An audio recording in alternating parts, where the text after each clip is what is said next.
संसद रे विरोधी दल नेता राहुल गांधी विवादीय बयान यहाकु नै शासक एवं विरोधी दल मुहांमुही होइचंती। गृह रे प्रबल हंगामा एवं प्रतिवाद भितर गुरुत्वपूर्ण सर्वसाधारण परीक्षा संशोधन बिल 2026 बुधवार दिन पारित हो जाइछि। तेबे एही बिल आगत हेबा ठारू पारित हेबा पर्यंत बेस सरगरम रहितला संसद। छात्र आंदोलन प्रसंग एवं शिक्षा व्यवस्था को नहीं लोकसभा रे विरोधी दल नेता राहुल गांधी केंद्र सरकार को कड़ा समालोचना करथिले, जहा को नहीं गृह रे प्रबल तंबी तोफान देखा मिली। सर्वसाधारण परीक्षा संशोधन बिल 2026 उपरे आलोचना रे भाग नहीं राहुल गांधी बीजेपी एवं आरएसएस को टार्गेट करथिले। राहुल कहिथिले पूर्वतन केंद्र शिक्षा मंत्री धर्मेंद्र प्रधान केवल एक प्रतीक, प्रकृत में शिक्षा मंत्रालय को आरएसएस चलाउथिले। से अभियोग करिसेंति जे राष्ट्रीय स्वयंसेवक संघ भारतीय शिक्षा व्यवस्थार आत्मा को कब्जा करि नेछि। प्रमुख विश्वविद्यालय एवं गुरुत्वपूर्ण प्रशासनिक पदवी गुड़िकरे आरएसएस संपृक्त कुलपति मानकु नियुक्ति दिया जाइछि।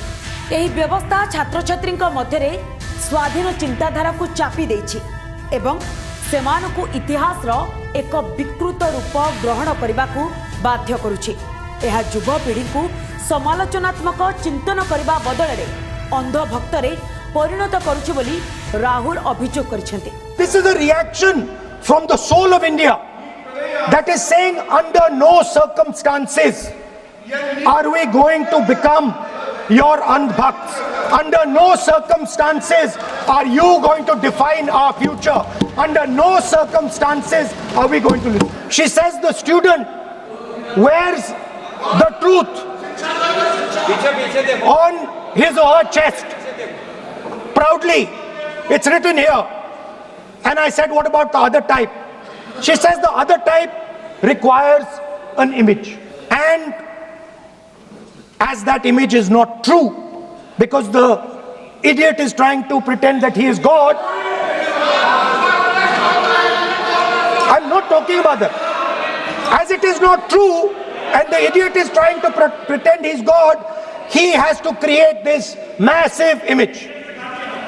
Then I asked a question, sir. मैं सोचा कि यार ये मैं सोचा कि ये स्टूडेंट है और फिर ये इडियट भी है, तो मैंने उससे पूछा एक बात बताओ, ये तीसरी कैटेगरी कहां जाती है? ये तीसरी कैटेगरी कहां जाती है? उसने कहा कौन सी तीसरी कैटेगरी? मैंने कहा अंधभक्त। हमारा अच्छा एक डिबेट जो चल रहा है, आप लीडर ऑफ अपोजिशन है और आप ऐसे परिस्थिति खड़ा मत कीजिए। स्पीकर साहब ने भी जिक्र किया, जब प्रधानमंत्री जी को हमारा जो शुरू में राष्ट्रपति का अभिभाषण को बोलने का आप लोगों ने बिल्कुल रोक करके यहाँ तक आए और आप लोगों ने कई बार प्रधानमंत्री जी को बोलने नहीं दिया। ऐसा परिस्थिति भी निर्माण कराया आप लोगों ने। और आज तो आपने आज संसदीय भाषा का इस्तेमाल किया, एक पार्लियामेंट्री जो सिस्टम है उसको लेकर के एक नियम हमने पढ़ के सुनाया। ये किताब का भी जिक्र किया कि अन पार्लियामेंट्री एक्सप्रेशन, ये मैंने जिक्र किया।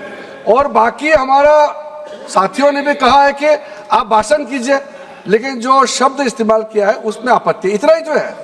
फिर आप उसका इतना आप बहुत ही इमोशनल चेहरा दिखा करके ये तो ठीक नहीं है, हाउस को आप गुमराह नहीं कर सकते हैं। सब सेक्शन 1 ऑफ सेक्शन 10 था, उसमें था कि एनी पर्सन और persons involved will be liable to a punishment not less than 3 to 5 years and a fine up to 10 lakh.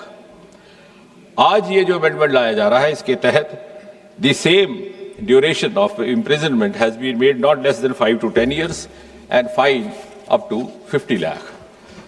The section 2 of subsection 2 of section 10, इसमें था कि service provider. Now who is service provider?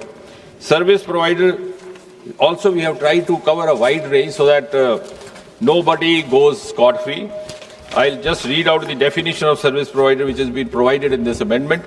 Service provider means any agency, any organization, any body, any association of persons, any business entity, any company, any partnership or single proprietorship firm including its associates, subcontractors, and provider of support of any computer resource or any material by whatever name it may be called, which is engaged by the Public Examination Authority for the conduct of public examination. तो service provider के लिए सजा पहले भी काफी मजबूत थी. There was fine up to 1 crore in the 24 act, उसको बढ़ा करके अब 5 करोड़ किया जा रहा है. इसके साथ साथ the recovery of the proportional cost of exam, और सबसे महत्वपूर्ण कि 2024 के कानून में यह भी लिखित था कि the provider will be board from conducting any exam for the next 4 को बढ़ा करके आज इस संशोधन के तहत 8 साल किया जा रहा है. So any service provider found guilty of indulging in any kind of misappropriation or malpractice which has resulted in such consequences will be debarred from conducting an exam for the next or the subsequent 8 years. इसी तरह subsection 3 और section 10 director और senior management जो उसके in charge होंगे, even they will not be spared. कई बार ऐसा हो जाता है कानून में कि जो इमीडिएट हैंडलर है उसको पनिशमेंट हो जाती है. So this act seeks to include all involved directly, indirectly, one way or the other, so that it sets a deterrent example also for others. Rahul का एभली वक्तव्यर कड़ा प्रतिवाद करथिले संसदीय व्यापार मंत्री किरण रिजिजू एवं प्रतिरक्षा मंत्री राजनाथ सिंह. विरोधी दल नेता संसदीय मर्यादा रक्षा करने सेमाने दाबी करथिले. विवाद सेतेबेले चरम सीमारे पहुंचीथिला जेतेबेले राहुल गांधी केंद्र गृहमंत्री अमित शाह को टार्गेट करी सांघातिक अभियोग आनिथिले.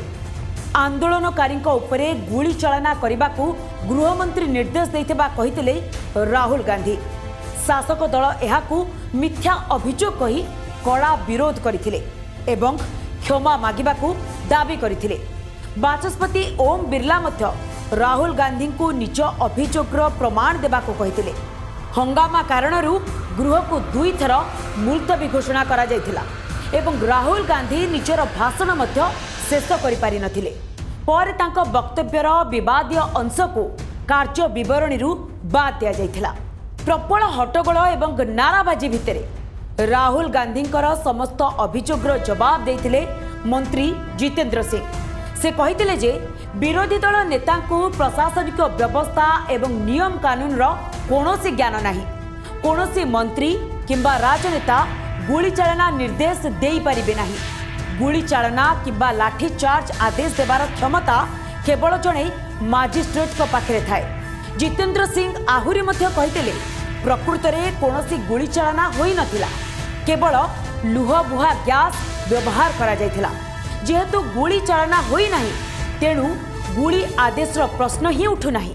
अन्यपटे सर्वसाधारण परीक्षा संशोधन बिल को प्रत्याख्यान करी राहुल कहिथिले जे जेल दंड वृद्धि करबा हेउची गोटिए व्यवस्था को अस्त्रोपचार आवश्यक थिबा बेले केवल बैंडेड लगाइबा सहित समान. यह दुर्नीतिर मूल कारण को दूर करिबारे विफल होईची. विरोधी हंगामा एवं बॉयकट सत्वे बाचनिक भोट जरिया सर्वसाधारण परीक्षा संशोधन बिल पास करा जायछि. आसंतु नजर पकाइबा एही बिल रे रहिछि कोन. छात्र छात्री किंबा व्यक्तिगत भावे अनुचित उपाय अवलंबन कले जेल दंड को 3 रु 5 वर्ष को वृद्धि करा जाई 5 रु 10 वर्ष करा जायछि एवं जरिमाना 10 लाख टंका रु बढ़ाई 50 लाख टंका करा जायछि. सर्विस प्रोवाइडर बा परीक्षा परिचालना संस्था दोषी साब्यस्त हेले जरिमाना 1 कोटी टंका रु बढ़ाई 5 कोटी टंका करा जायछि. यह सहित संपृक्त संस्था को 8 वर्ष पई कोनोसी भी परीक्षा परिचालना करने को बासंद करा जिवो. संगठित अपराध एवं माफिया क्षेत्र में 7 रु 10 वर्ष पर्यंत जेल एवं 10 कोटी टंका पर्यंत जरिमाना करा जिवार व्यवस्था रही. यह छड़ा दोषी संपत्ति मध्य जबत करा जाय परिबो. मामला गुड़िकर शीघ्र विचार पाई प्रत्येक राज्य एवं केंद्र शासित अंचल में स्वतंत्र फास्ट ट्रैक कोर्ट गठन करा जिवो. अभियोग दाखल हेबार 3 मास मध्य विचार प्रक्रिया शेष करने को व्यवस्था रही. पुलिस स्टेशन रे मामला रुजु हेबाठारु आरंभ करी 2 मास मध्यरे तदंत प्रक्रिया शेष करा जिवो। आवश्यक स्थले केंद्र सरकार एही मामलार तदंत कौनसी केंद्रीय तदंतकारी संस्था किंबा स्वतंत्र टास्क फोर्स को हस्तांतर करि परिबे। एबे देखिबार कथा एही बिल आईन रे परिणत हेले प्रश्नपत्र लीक भली मामला आउ सामना को आसुछि कि नाही।